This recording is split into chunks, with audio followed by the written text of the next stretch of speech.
Recentemente, eu li O Desaparecimento dos Rituais, por Byung-Chul Han, e eu queria muito conversar sobre ele hoje. Rituais podem ser definidos como técnicas simbólicas de encasamento. Transformam o estar no mundo em estar em casa. Essa é como se fosse a nossa terceira temporada. Eu venho fazendo podcasts há anos e já fiz podcasts em português. Depois, a temporada mais recente, a gente estava fazendo só em inglês, mas o foco continua o mesmo. A gente vai continuar falando de arte, de cultura, de criatividade, mas nessa terceira temporada, a maioria dos episódios vão ser em português novamente. A gente vai falar do livro em forma cronológica e a gente vai falar, obviamente, pela minha perspectiva, o que me tocou, as partes que eu achei mais relevantes e as minhas elaborações que eu fiz a partir do que eu li. O primeiro capítulo vai falar sobre produção. O ritual são ações simbólicas, ele coloca aqui. Elas representam todos esses valores e ordenamentos que portam uma comunidade. Geram uma comunidade sem comunicação, enquanto hoje predomina uma comunicação sem comunidade. Então, é mais ou menos esse lugar onde a gente faria algo juntos, como comunidade, não necessariamente comunicando, se informando, e sim, a gente faz essa ação simbólica juntos, e é isso que nos une. Por exemplo, quais são os rituais que você consegue pensar que você faz hoje em dia na sua vida? Eu não consegui pensar em muitos, mas eu fiquei pensando muito na limpeza. Eu, pelo menos, ia todo domingo para casa da minha avó, e lá, quando você chegava, os tios se reuniam, todo mundo meio que limpava a área. E esse era um ritual.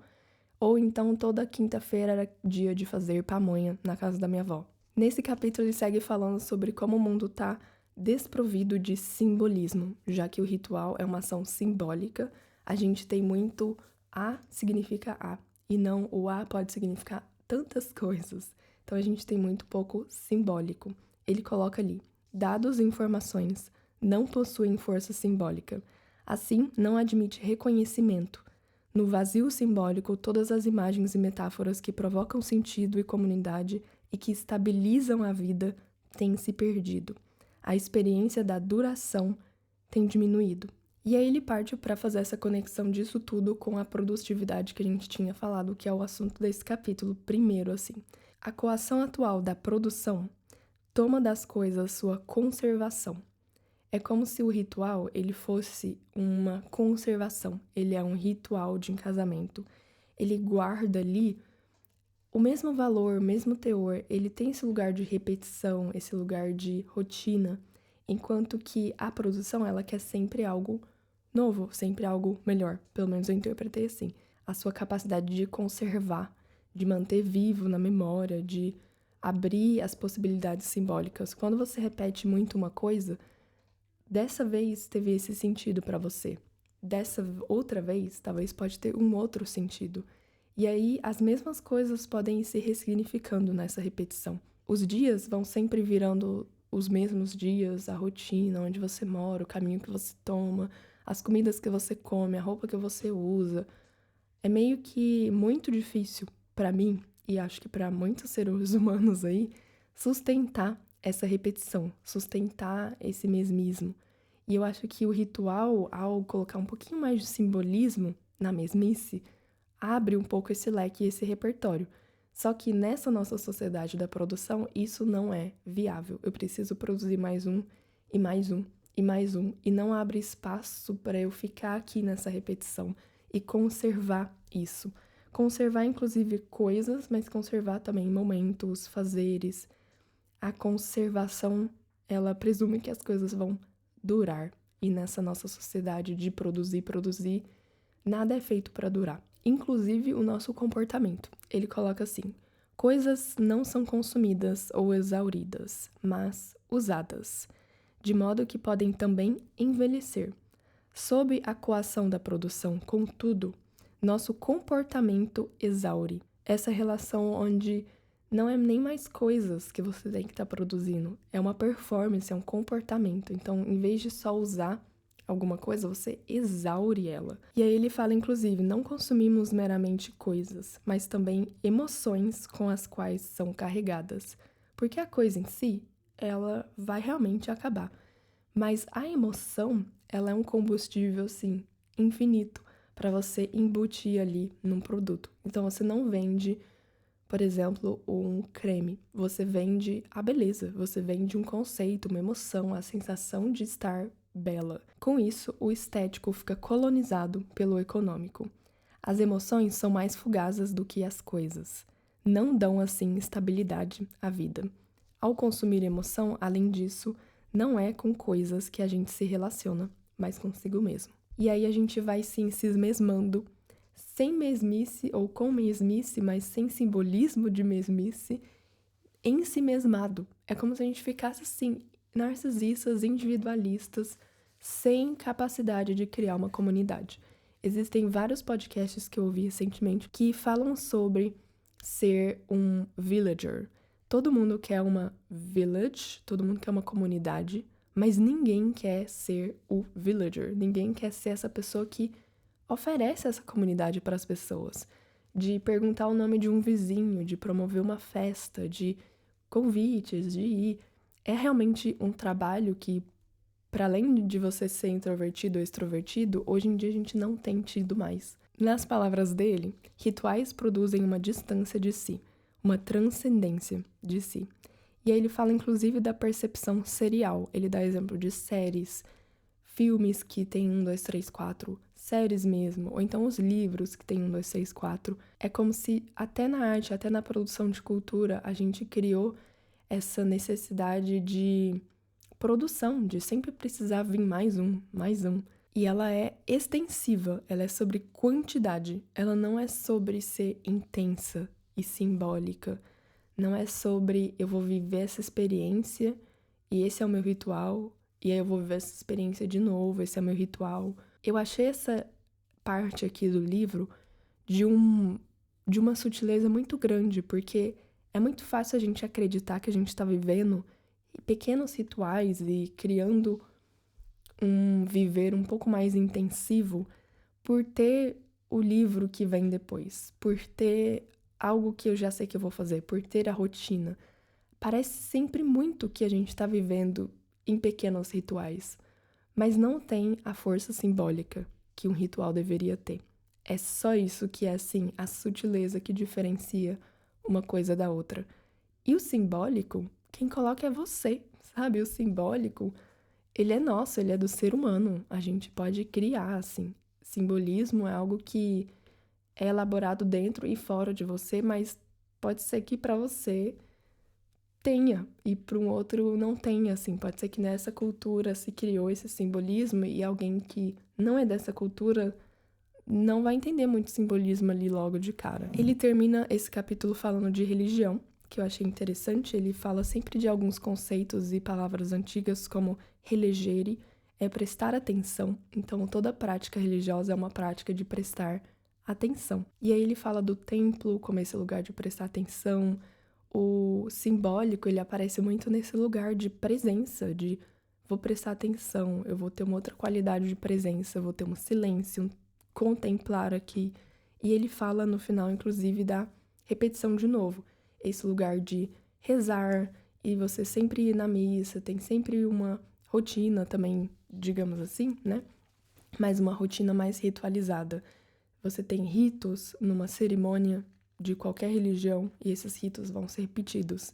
E repetir é você, inclusive, tem uma palavra muito mais linda em francês que é par cœur. Nem sei se eu tô falando certo, mas é o por coração, é você decorar, porque é de coração. Então, entra no seu coração mesmo. E aí, para ficar muito claro, antes de fechar esse capítulo, a repetição é característica essencial do ritual. Ela se distingue da rotina pela sua capacidade de produzir uma intensidade. E aí ele fala um pouquinho de Kierkegaard, de repetição e lembrança. O Kierkegaard, ele fala aqui um pouquinho de lembrar para frente, como se é esperança. Eu vou chamar isso de ansiedade, interpretei assim, por exemplo. E aqui a nostalgia, a memória, a lembrança, um lembrar para trás. Como é algo que você fez muito, você pode se cair ali no lugar de lembrar de todas as outras vezes que você já fez isso no passado. Ou lembrar meio que do futuro, ele coloca inclusive isso. A esperança é um lembrar pra frente. Então é você ficar assim, ansioso, sabe? Pensando, nossa, eu vou ter que ficar fazendo isso assim pra sempre. Pelo menos é assim que eu interpretei essa parte, porque Kierkegaard não foi nada fácil. Mas aí tem uma frase final que me ajudou e me tocou, que é: apenas é feliz de fato quem não trai a si mesmo, imaginando que a repetição deveria ser algo novo, pois então se iria ficar farto dela. É meio que esse lugar de o sentido, ou seja, o caminho, é repetível. Não é o que já foi e não é o que vai ser, é o que está sendo agora.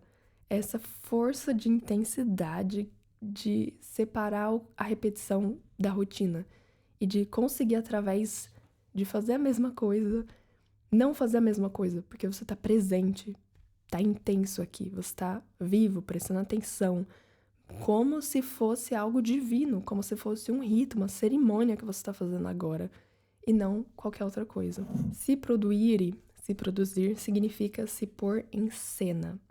Então, em alemão a gente fala inclusive sich produzieren. O social está completamente subordinado à produção de si. Cada um se produz com o intuito de gerar mais atenção. E aí é onde a atenção se conecta com o que a gente falou, que a atenção geralmente é a única coisa que vai diferenciar ali a intensidade de uma rotina, mesmice, para uma repetição que se transforma com mais simbolismo e atinge um lugar ritualístico. É você prestar atenção. Então, toda essa indústria da atenção, toda essa informatividade que a gente tem, um monte de produção que a gente vive hoje e que a gente se autoproduz, que a gente se autoexpõe, e eu parte disso, inclusive todos nós, a gente chega num lugar onde o que é o elemento mais importante ali e essencial, a gente perde, a gente entrega, a gente vende sem nem saber que a gente tá vendendo, que é a atenção.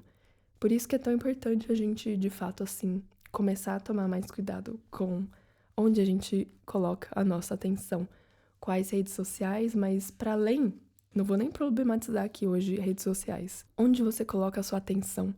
A sua atenção tá no que o outro acha de você? A sua atenção tá na sua roupa? A sua atenção tá no seu trabalho? A sua atenção tá na comida que você come? Na temperatura? Eu acho que tem muito mais, inclusive para problematizar, do que só a gente tá na rede social toda hora. Libido eu, que, enfim, eu vou ler para vocês.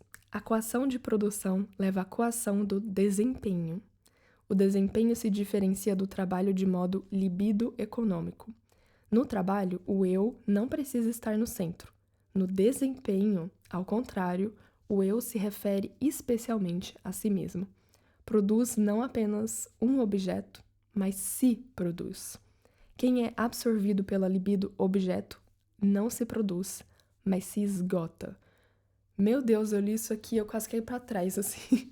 Igual eu vejo o meu marido, que às vezes ele produz uma pintura, e aquilo é um objeto pra fora dele. Em comparação comigo, que sempre fui uma pessoa da performance, eu sou uma artista, onde o meu corpo, a minha voz, ao ser atriz, ao ser, enfim, aqui a gente fala selbstständig, que eu sou como uma profissional autônoma. Eu gravo, eu edito para as pessoas. Sou uma freelancer. É muito do meu serviço, é muito da minha performance. Eu na frente de uma câmera, aqui falando com o microfone. É muito difícil não entender que isso não é eu. E libido eu, e desempenho. Então, vira muito essa loucura de não conseguir sair desse ciclo e se desidentificar de novo com o trabalho. Por isso as grandes pausas que eu preciso, por isso as mudanças que eu sempre faço, e por isso sigo fazendo, né, minha terapia, elaborando isso muito dentro de mim e dizendo não para algumas oportunidades, porque eu acho que eu não conseguiria mesmo. Mas o bom é que ele fala aqui que esse sujeito do desempenho narcisista sucumbe por acumulação fatal da libido eu. Ele explora-se voluntária e fervorosamente até colapsar. Ele se otimiza em morte. Seu fracasso se chama depressão ou burnout. Fracassei e que bom. E não é o trabalho. Ele fala ali que o trabalho, ele é bom. O eu não tá no centro do trabalho. O desempenho, sim. Então, quanto mais a gente vai se aproximando ali do desempenho, da performance, nem é mais trabalho. Às vezes eu entro num burnout porque eu vou lavar uma louça, eu vou fazer o meu hobby e eu quero fazer 5 figurinhas lá que eu tô fazendo de clay no meu hobby, sabe? Eu vou, sabe, fazer uma caminhada, eu tenho que fazer a caminhada com performance, tenho que comer, vou comer com calorias. É para além do trabalho e por isso esgota a gente, exaure a gente. E que bom que a gente fracassa e entra num burnout. Não vou falar que bom que a gente entra num burnout, numa depressão, porque isso é horrível, mas pelo menos a gente fracassou, né? Se a gente tivesse seguido, aí é morte mesmo. Então, assim, acaba assim com a nossa força de vida, com o que a gente gostava de fazer e não tem nada pior do que isso. O segundo capítulo, ele fala sobre coação de autenticidade, que eu achei incrível da gente pular de produção para autenticidade. Faz sentido a gente falar agora do self. Cada um se performa, cada um se produz, cada um cultua o self na medida em que é sacerdote de si mesmo. E aí depois ele fala: a autenticidade constitui uma forma de produção neoliberal. A gente se explora voluntariamente acreditando que a gente está se realizando. O que eu mais achei legal é que nesse capítulo agora em diante, como ele tá falando de performatividade, ele começa a relembrar do jogo. Em inglês, em alemão, a gente fala para um ator que ele play, the actor play, der Schauspieler spielt. A gente usa o verbo jogar. Em português, não muito, a gente usa mais interpretar e representar, mas eu gosto muito dessa dinâmica de lembrar da brincadeira, lembrar do jogo e lembrar que essa é a dinâmica onde a gente não performa, a gente não desempenha, a gente só faz de conta, a gente só joga, a gente só, enfim, tem um caráter um pouco mais distante da gente, ao mesmo tempo que atravessa muito a gente, mas consegue ser mais leve. E todo mundo sabe o que é isso, porque todo mundo foi criança. Então, é algo que tá dentro da gente, nasce ali com a gente. É algo que traz força de vida, assim, para qualquer ser humano. E aí é a hora que ele começa a relacionar o trabalho e o jogo. Por exemplo, no século XIX, descobre o trabalho. O jogo e a atuação ficam cada vez mais em descrédito. Trabalha-se mais do que se joga ou atua.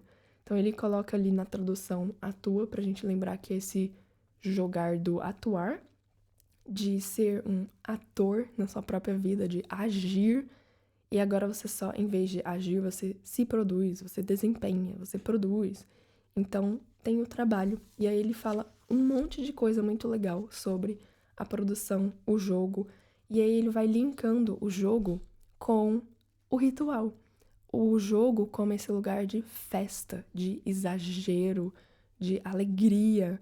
E esse é o lugar do ritual. O jogo é um lugar do simbólico. Eu vou brincar de polícia ladrão. Eu vou brincar agora de pique-esconde.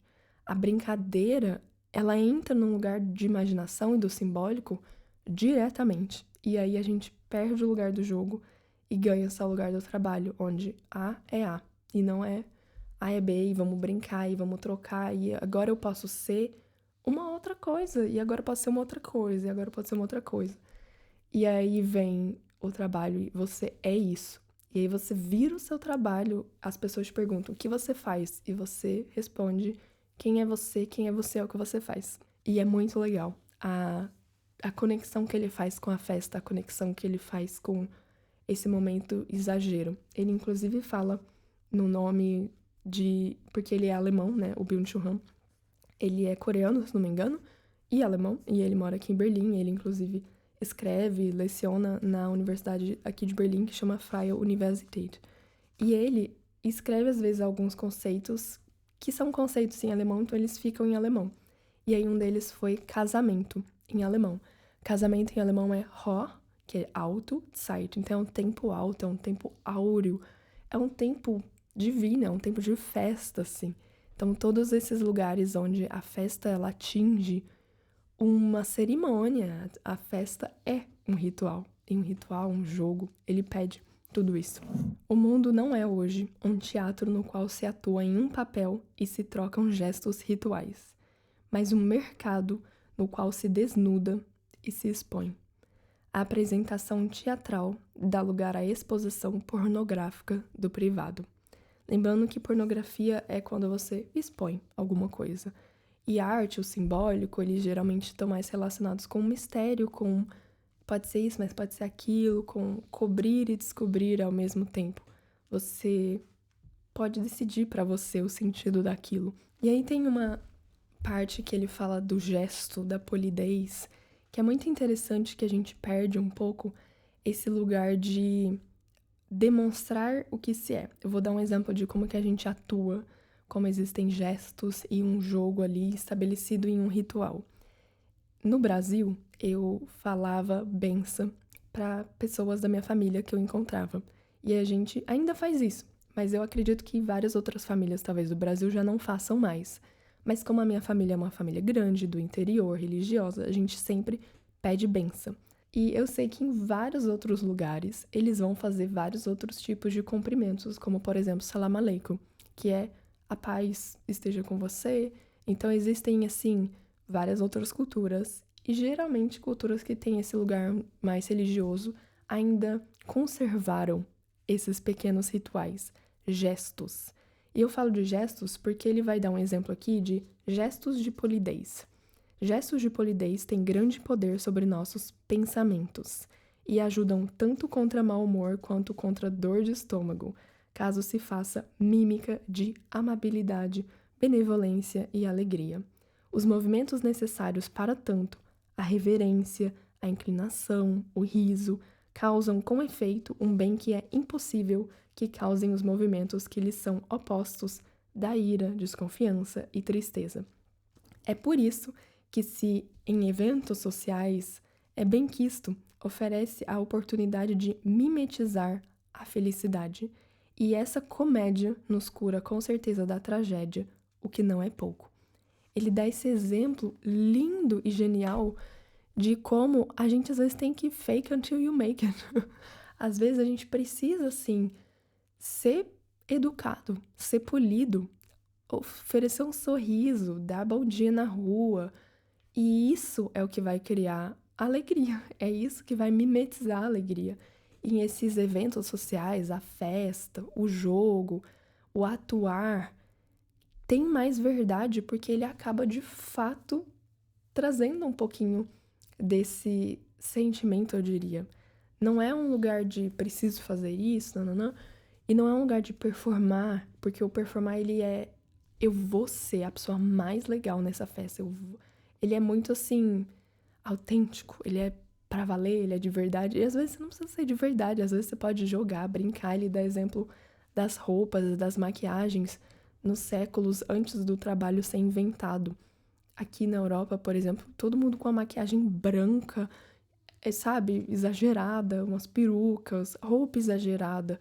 Aquilo não é performance, aquilo é jogo, teatro, atuação, mimetizar alguma coisa. E não é sempre que você vai estar assim, mas nesses eventos eles acabam sendo um lugar de vamos ser polidos uns com os outros, e assim a gente cria uma espécie de é isso, de comunidade também, de mistério, de jogo. Eu sei que você não tá bem. É igual a gente, oi, tudo bem? Tudo bem. No Brasil, né, que a gente pergunta tudo bem. Só essa pergunta já te fez ficar melhor. Por mais que você talvez não vai falar todos os seus problemas para essa pessoa agora, o fato dela ter perguntado e você ter falado tudo bem, já ficou um pouquinho melhor, sabe? Bom, ele finaliza essa parte da autenticidade, já que a gente falou de jogo, de atuação, do selfie e performatividade. Ele fala sobre arte. Arte, hoje em dia, que tem perdido o encanto, a magia e se tornado mais profana, pornográfica. Ele usa essas palavras nesse sentido de retirar o simbólico, no sentido de que tá tudo exposto, tudo significa o que significa mesmo. E arte não é necessariamente isso. A arte era esse lugar de simbólico, inclusive. A arte que, se a gente olhar para um passado, sempre ia lado a lado com a religião. Sempre foi lado a lado com a atenção, com a contemplação. Então, quando tudo isso vai embora, é óbvio que a arte também sofre. Rituais e cerimônias são ações genuinamente humanas, que fazem a vida festiva e encantada. E é na festa que a gente canta, que a gente dança. É no encantamento que a gente pinta, que a gente escreve. Ele fala uma densificação, uma complexidade, uma ambivalência, um exagero, uma grande ambiguidade, até a contrariedade. Tudo isso caracteriza linguagens das formas, dos significantes. Próximo é um capítulo só sobre rituais de conclusão e como a gente tem perdido a capacidade de concluir porque a gente não tem mais rituais conclusivos. Vou dar um exemplo de como eu mesma me formei, tudo bem que foi na época da pandemia, mas a única coisa que eu tenho de todos esses anos da minha graduação inteira é um PDF. Seja na conclusão do ensino médio, seja na conclusão de um trabalho, a conclusão de um relacionamento. Então ele fala muito do silêncio como um lugar de ritual de escuta, um minuto de silêncio, na morte de alguma coisa, no fim de alguma coisa. A narração é uma forma de conclusão, tem começo e fim. Essa é uma forma simples que ele comenta aqui de narrar, às vezes para uma criança, às vezes para a gente mesmo. Tem o começo de um relacionamento e tem o fim. Assim, ao falar para uma amiga, ao falar para uma terapeuta, escrever num lugar, contar uma narrativa, já é uma forma de saber concluir as coisas. E no final, ele fala de ritos de passagem, que é o que eu comentei um pouco sobre tudo isso de finalizar uma faculdade, finalizar, às vezes, o ensino médio, esses ritos de passagem que a gente vê em várias outras comunidades nativas, às vezes, você passar de criança para adolescente ou de adolescente para adulto, ritos onde você celebra e faz ali um jogo, uma dança em comunidade para que de agora em diante você passou a ser uma outra coisa, você passou a ser mais adulto, enfim. Só que isso acontece numa transição e todos esses momentos de transições a nossa sociedade tem perdido hoje em dia. A gente tem perdido a pausa, a gente tem perdido a mudança, a transição, um lugar para o outro. Tudo é muito instantâneo de um para o outro, sem ter o meio, sem ter o limiar. E aí ele fala aqui, no esforço de produzir mais espaço e tempo, a gente os perde. Limiares falam, limiares transformam. Além dos limiares está o outro, o estrangeiro. Sem as fantasias dos limiares, sem seus encantos, há apenas o inferno do igual.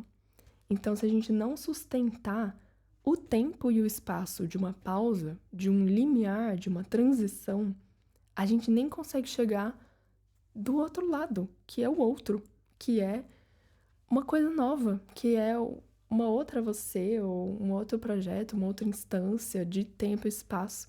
E ele coloca: portais e passagens têm sido desmantelados assim, porque informações e mercadorias preferem um mundo sem portais. O próximo capítulo ele fala de religião e festa, que é muito do que eu já comentei até aqui, só que é um capítulo que ele usa para se aprofundar nesse assunto. Ele fala, por exemplo, o descanso sabático não é consequência da criação. Sem ele, a criação estaria incompleta. Então não tem esse lugar de eu vou fazer isso e aí eu posso descansar. Ele não completa a criação, ele é a criação. O descanso faz parte da criação. Ele fala, por exemplo, o sabá exige o silêncio. Fechar a boca é o que vigora. E tem muito desse lugar do silêncio, assim, para ritualizar, para prestar atenção. Muito do lugar dos monges que ficam em retiro, ficam em silêncio. Essa é uma das coisas que, ao morar na Alemanha, eu percebi muito. Tudo é mais silencioso aqui. De que você tem horários onde não pode ter barulhos. E eu acabei de falar de barulho e tá chegando um caminhão do lixo. Mas tem esse lugar onde, aqui nos ônibus e meios de transporte, assim, públicos, eles vão colocar alguns anúncios, inclusive, e tem ali algumas coisas para falar para você não ouvir TikToks no seu celular, para você não falar alto, para você, enfim, se for telefonar, telefona, obviamente, mas sem ser no alto-falante. E são coisas meio que óbvias, assim, mas também não é tão óbvio. E aí a mudança quando eu vou visitar o Brasil e volto, é sempre muito drástica. O Brasil é sempre muito barulhento. Mas é o que ele fala aqui. Aprenda a ouvir. O sagrado exige o silêncio. E o silêncio deixa escutar. O descanso, então, é uma esfera muito sagrada da vida, assim como o silêncio é. Assim como momentos de festa e celebração vão existir para ritualizar isso também. O trabalho, por exemplo, ele escreve aqui, pertence à esfera do profano, separa e isola as pessoas, enquanto que a festa as une e reúne. E aí o que separa uma coisa da outra, ele coloca aqui, é a alternância necessária. É esse ritmo, esse período entre uma vida que respeita o descanso, que respeita o silêncio, que se escuta, que tem atenção, e uma vida extravagante, que tem essa expressão ali da festa, do celebrar. Nos dias de festa, os feriados, por exemplo, os humanos se aproximam dos deuses. Cria-se intensidades. E aí eu me lembro muito de vários livros que eu leio de fantasias, onde é parte da narrativa, e eu já até espero que tenha um baile, que tenha uma festa, que tenha, sei lá, um feriado, um solstício, onde todo mundo vai se reunir, vai ter uma grande festona, e nesses dias vai acontecer um encontro entre os personagens principais e eles vão se declarar. Coisas vão acontecer nesse dia, sabe? Eu acho que todo filme, livro, história já conta com a premissa de que momentos assim são super relevantes para a história, pro desenrolar das coisas assim. E é lindo, né? A gente quer ver isso acontecendo, a gente quer viver isso também. Tem muitas outras coisas legais que ele se aprofunda em termos de festa e religião mesmo aqui. Eu, obviamente, não tô falando sobre tudo de cada capítulo, apesar de estar indo bem mais detalhada. Não tem como eu falar de tudo, mas ele termina o capítulo falando: o capitalismo não gosta do silêncio. Vou deixar vocês aí com essa frase. O próximo capítulo se chama Jogo de Vida e Morte. Nesse, ele fala sobre sacrifício. Aqui ele diz: numa sociedade arcaica, como aquela, que é uma que ele está se referindo aqui, se sacrifica mais do que se produz. Sacrifício significa geração de coisas sagradas. O sagrado pressupõe uma desprodução. A totalização da produção dessacraliza a vida. Para quem já tá aqui há um tempinho, eu fiz um podcast também no passado chamado de A Sombra da Criação, a Destruição, que eu acho que todo mundo que cria alguma coisa precisa ter esse lugar também de descriar, desproduzir alguma coisa. Nada se cria, tudo se transforma. Às vezes são coisas físicas, materiais na sua casa, às vezes são relações, ideias, valores. A gente precisa desproduzir. Às vezes é você parar de fazer o que você está fazendo, ficar meses ali sabáticos, tirar um ano sabático ou fazer uns detox, enfim. Acho que esse lugar sacraliza de novo a vida, sempre. O descanso, a desprodução, o ócio, o lugar onde eu vou sacrificar alguma coisa. Toda escolha exige uma perda. Então, você começar a falar não, às vezes, é você fazer alguns sacrifícios. O próximo capítulo, Império dos Signos, é onde ele fala da linguagem. Signos, porque ele vai começar a falar da linguagem, dos símbolos, dos significados, e como até na linguagem a gente passou a produzir mais, a gente passou a jogar menos. Por exemplo, o poema é uma forma de você jogar com a linguagem e colocar ali vários outros possíveis significados. Enquanto que, hoje em dia, uma linguagem de inteligência artificial passa a ser uma linguagem menos jogada, menos simbólica. Ele finaliza o capítulo falando um pouquinho mais sobre moral, o que eu achei bem interessante. Em termos de comparação até entre culturas, ele oferece aqui uma comparação com a cultura japonesa, onde você embrulha muito bonitinho o presente, mesmo que o presente seja lá uma pena, você vai embrulhar muito bem e você vai oferecer-se com uma reverência muito grande. Então tem todo um gestual e um polimento de uma cultura mais cerimonialista, mais ritualizada. As vestimentas dos japoneses, quando a gente para pensar, a tradição que se mantém, a conservação que se mantém, a cerimônia do chá, tudo isso é um lugar onde tem até os poemas haikai, que são pequenininhos. Então tem ainda mais simbolismos possíveis quando se tem um enxugamento ali de formas e signos, porque você pode, enfim, ter mais poesia com menos, do duelo à guerra de drones. E ele basicamente fala em como até a guerra perde uma moralidade. Guerra sempre foi ruim, obviamente, mas em sociedades arcaicas, assim, você tinha duelos, você tinha uma forma de travar uma guerra com honra, com selecionar fulano e fulano, e eles dois vão brigar. E aí tem todo um ritual, e tem uma roupa, e tem um lugar, e um tempo específico que você vai. E tem regras. Olha, você tem que pisar aqui nessa linha. A ideia do jogo, né? A ideia dos gladiadores, a ideia de você meio que criar ali um teatrinho nesse duelo, nessa guerra. Então é uma batalha e por vezes violenta também, mas é um lugar um pouco mais cerimonializado, cerimonialístico. Tem seus rituais ali. Porque hoje em dia, com drones, com as guerras que a gente tem travado na nossa sociedade atual, a gente invade, a gente hackeia, a gente explode escolas, a gente vai ali com drone sem muitos acordos, sem muito moralismo, sem ter hora para acontecer e lugar marcado e, sabe, regras, não tem mais regra. Tudo pode. Você invade o país do outro, faz isso, faz aquilo. Enfim, então é um último capítulo muito crítico, muito atual, muito relevante também, do mito ao dataísmo. Data de data, de dados mesmo, informações, e como o mito vai se perdendo. Essa linguagem, essa história, essa narrativa que a gente já viu durante o livro inteiro, que a própria narrativa é ritualística, então a gente perde o rito, a gente perde a mitologia e a gente ganha só dados. E dados não são rituais, dados não fazem cerimônias. Ele começa falando, nas culturas arcaicas, não apenas a guerra, mas também a transferência de conhecimento assumem formas lúdicas. A questão do duelo que a gente estava falando, ou do Coliseu, que assume uma forma um pouco mais lúdica, mas não só o duelo e a guerra e a batalha, como também os mitos, as fábulas, o folclore, tudo isso assumia uma forma mais lúdica. E ao falar do mito, ele está elaborando como que a gente segue assim no nosso pensamento. Ele fala que o pensamento tem um caráter lúdico. Ele escreve aqui que o pensamento veste figuras e não raramente ele é floreado. Então a gente pensa de forma lúdica, a gente pensa de forma simbólica.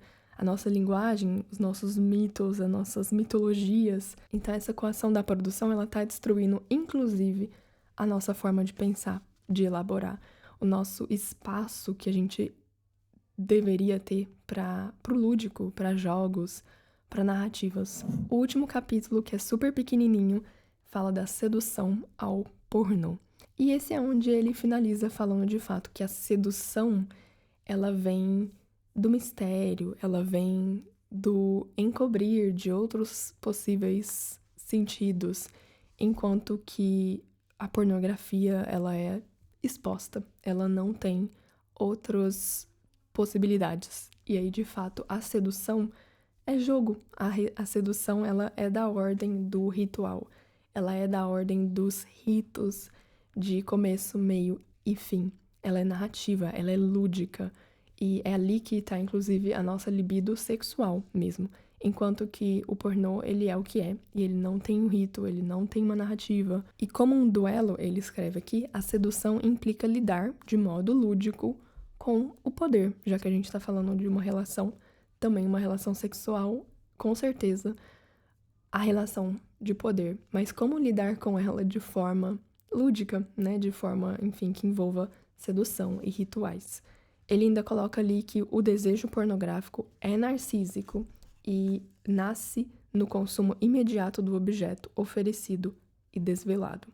E aí tem duas frases que eu gostaria de terminar esse podcast, essa conversa sobre esse livro, que uma delas seria: jogar e atuar é algo completamente diferente de satisfazer um desejo.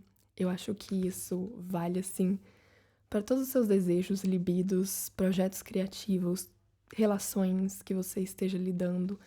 Lembre que satisfazer o desejo não é tão legal assim e que jogar e brincar e atuar é não satisfazer esse desejo, inclusive. E a última frase que eu vou deixar vocês aí pensando é que não é o pouco, mas sim o muito que faz doente. Não é o pouco, e sim o muito que faz doente. Esse foi o livro O Desaparecimento dos Rituais, de Byung-Chul Han. Espero que vocês tenham gostado dessa conversa um pouco mais detalhada e essa resenha do livro, que vocês, enfim, tenham uma ótima leitura também. E até o próximo!